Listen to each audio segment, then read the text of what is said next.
పౌలు గారు అంటాడు కదా, క్రీస్తు యేసునకు కలిగిన ఈ మనస్సుని మీరు కలిగి ఉండండి. క్రీస్తు యేసునకు కలిగిన మనస్సు కలిగిన వారమై ఉండాలి. క్రీస్తును పోలిన వారమై ఉండాలి.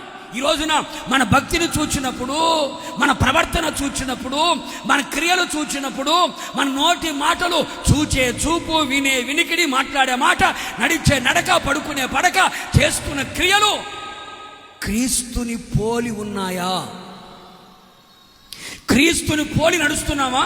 మనుషులను పోలి నడుస్తున్నామా? యేసయ్య అడుగు చాడలు నడిపించబడుతున్న మనం, యేసయ్య మనకి ప్రతి విషయంలో మాదిరిగా ఉండిపోయాడు. మాదిరిగా ఉండిపోయాడు. మన రోల్ మోడల్ యేసు ఒక్కడే. కొడు చప్పలి గట్టిగా, కొడు గట్టిగా. యేసు ఒక్కడే మన మాదిరికరమైన జీవితాన్ని జీవించడానికి తగిన వ్యక్తి ఎవరయ్యా అంటే యేసు క్రీస్తు ఒక్కడే.